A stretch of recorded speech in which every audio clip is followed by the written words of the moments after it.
Toronto is Canada's biggest city and the most populated. With between 2.8 and 3 million people living in the Greater Toronto Area, it is a hub of activity. I personally have called Toronto Canada's New York City. Many who live outside the city look to make their way there for the activity, the opportunity, and perhaps the fame, since many TV shows and movies are filmed in Toronto. In recent years, a new term can be applied to Toronto: a shithole. Toronto has some of the most expensive houses on the market, and the standard of living in Toronto is high. But it is not the monetary cost of living in Toronto why I say this. It is the recent rise in violence in Toronto that makes me say this. Over the past few years, shootings, homicides, sexual assaults, and gang violence have taken a significant spike, especially in the last year or two. Before we get too much into the specifics, let's look at a general overview. When analyzing the year-to-date information available, in 2015 there was a total of 16,491 crimes committed in Toronto, according to the New Toronto Police Service. In 2016, that number rose to 17,181. In 2017, it became 17,531. So far in 2018, the number is 19,086 crimes. We can see a jump in the past year. These numbers are from January to July of those respected years. There have been some fluctuations over the years. For instance, the homicide rate between 2016 and 2017 dropped 41%. From 2015 to 2016, the sexual assault rate dropped 2%, from 1,106 to 1,085. And from 2017 to 2018, the robbery rate dropped 8%, from 1,900 to 1,739. But these are fleeting numbers, as overall crime rate continues to rise. I first took notice of this back in March when Jill Colton released a tweet showing the statistics on sexual assault crimes already in 2018. By the beginning of March, there were already 461 sexual assault crimes that had taken place. This was just within the first 2 months of the year. 2018 is the highest number since the 364 sexual assaults that took place in 2015 within the first 2 months. This is a startling number, a 38% increase from 2017. The number of victims continue to rise, as so far in 2018, the numbers are higher than in 2017. We are on pace to pass our 2017 totals. Using the year-to-date info, 2015 had 1,105 assaults at around this time in that year, 2016 had 1,085, 2017 had 1,123, while 2018 has already had 1,343 assaults. That makes a 19% increase from this time last year. From the years 2014 to 2017, we can analyze it using their year-end data. In 2014, there was a total of 177 shootings with 242 victims. In 2015, there was 288 shootings with 429 victims. In 2016, there was 407 shootings with 581 victims. In 2017, it was 395 shootings with 594 victims. So far in 2018, using year-to-date information, there have been 208 shootings with 274 victims. The homicide count has also gotten out of control.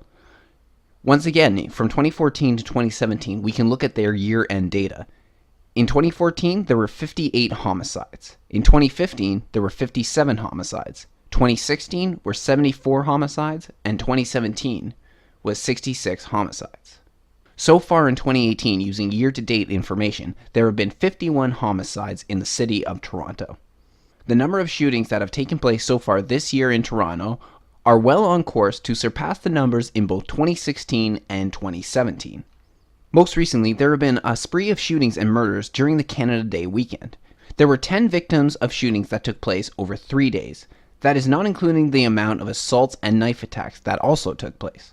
I put together a timeline from the Toronto Police Service Twitter feed from June 30th to July 2nd, 2018. There were numerous reports of shootings and people making threats with guns. But it can go back farther than that. On June 24th, there were 3 people who were killed in 2 different shootings in Etobicoke and North York. In Old Meadow Lane, North York, paramedics rushed a woman to a Toronto trauma center with a police escort with life-threatening injuries. She later died in hospital. Police identified the victim as 31-year-old Janice Nyarko. 15 minutes later, in Lightwood Drive, Etobicoke, police said multiple shots were fired into a home after one of the two victims opened the front door. 2 men were shot, and paramedics said they both died at the scene. The 2 victims were 20-year-old Patrick McKenna and 40-year-old Dalbert Allison, and they were identified a few days after the shooting took place. On Saturday, June 30th, there was a drive-by shooting at Queen and Peter Street that killed 1 person and injured 2 more. 2 male patients were taken to a trauma center. A woman who is believed to be in her 30s was taken to the hospital with serious but non-life-threatening injuries. Toronto police said in an update Saturday night that one of the victims died of his injuries in the hospital. Early Sunday morning, July 1st, they confirmed the second victim had also died from their injuries in hospital. The 2 male victims were confirmed as Javonte Smart, 21, also known in the music industry as Smoke Dogg, and Ernest Modekwi, 28. Smoke Dogg is a member of the Halal Gang, a group of 4 rappers. Smoke Dogg toured with Drake in Europe last year. Some believe that the shooting was in retaliation to Smoke filming a music video in a neighborhood while insulting the local gang at the same time. On July 1st, Canada Day, a man was stabbed to death in the East End of Toronto. Matthew Lidster was a 29-year-old who was murdered at 3:30 a.m. after disembarking a bus. He got into a fight with another individual after they had exited the bus at Danforth and Greenwood Avenue. The individual brandished a knife and stabbed Lidster multiple times. He was rushed to hospital but died later that day from the severity of the injuries. On July 2nd, there were 2 people shot in Brampton, a suburban city in the Greater Toronto area. 2 men, a 28-year-old and a 32-year-old, were rushed to hospital with serious injuries.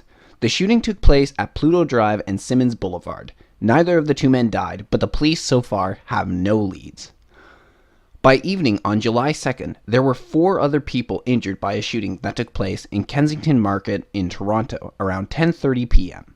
2 of the people injured were rushed to hospital in serious conditions.